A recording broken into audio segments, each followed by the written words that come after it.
السلام علیکم ورحمۃ اللہ وبرکاتہ۔ نحمد و نصلی علی رسول الکریم۔ میں ابو القاسم نعمانی متمم دارالعلوم دیوبند ملک کے ذمہ دار حضرات سے ایک دردمندانہ گزارش کرنا چاہتا ہوں۔ آپ حضرات کو علم ہے کہ ملکی انتخابات کا اعلان ہو چکا ہے اور یہ الیکشن بہت ہی اہم ہے۔ اس سلسلے میں ہماری قومی، ملی اور دینی ذمہ داری ہے۔ اس ذمہ داری کو ہم محسوس کریں۔ ہمارا یہ ووٹ دینا دستوری حق ہے، قومی و ملی فریضہ ہے، حب الوطنی کا تقاضا ہے، ہماری شہریت کا ایک مضبوط ثبوت ہے اور معتبر شناختی کارڈ ہے۔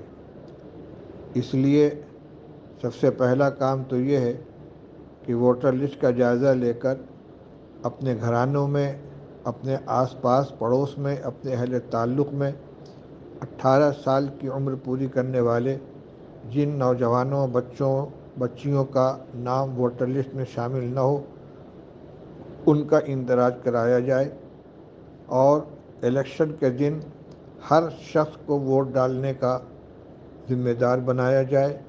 اس سلسلے میں جس کو تعاون کی ضرورت ہو اس کے لیے تعاون کا انتظام کیا جائے۔ ووٹر کو اس کے پولنگ بوتھ تک پہنچانے کا، وہاں سے لانے کا انتظام کیا جائے۔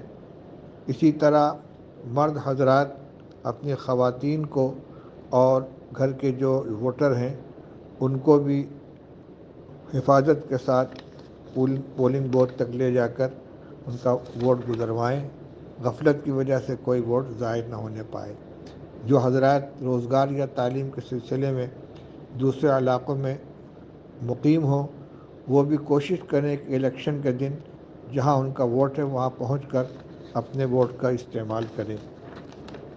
محلہ اور گاؤں کے ذمہ دار اور دانشور اور ائمہ و خطباء سے گزارش ہے کہ ان تمام کاموں کی ترغیب دیں، نگرانی اور سرپرستی فرمائیں اور کام کرنے والوں کا بھرپور تعاون فرمائیں۔ جو نوجوان ہائی اسکول پاس ہیں، تھوڑی سی بھی انگریزی اور ہندی جانتے ہیں تو وہ جانکار لوگوں سے رابطہ کر کے اس کام کو کر سکتے ہیں اور اس میں بڑھ چڑھ کر حصہ لے سکتے ہیں۔ یہ وقت کا انتہائی اہم تقاضا ہے۔ اس کو صرف دنیا داری سمجھ کر نظر انداز نہیں کرنا چاہیے بلکہ ہمارے ملی تقاضا ہے اور آئندہ کے آنے والے اوقات میں اس الیکشن کا بہت نمایاں، بہت گہرا اثر سامنے آنے والا ہے۔ اس لیے اپنی ذمہ داری کو محسوس کریں۔ الیکشن کمیشن آف انڈیا خود چاہتا ہے کہ بااثر حضرات اس کام کو اپنے آگے بڑھ کر کریں اور ان دونوں چیزوں کی طرف توجہ کریں۔ کوئی نوجوان جو ووٹ دینے کا اہل بن چکا ہے اس کا نام ووٹر لسٹ میں شامل نہیں ہے، فوراً اس کے نام کا اندراج کرایا جائے اور اپنے اپنے وقت پر تمام لوگ اپنے ووٹ کا حق استعمال کریں۔ امید ہے کہ اس گزارش کے اوپر توجہ کی جائے گی۔ وآخر دعوانا الحمدللہ رب العالمین۔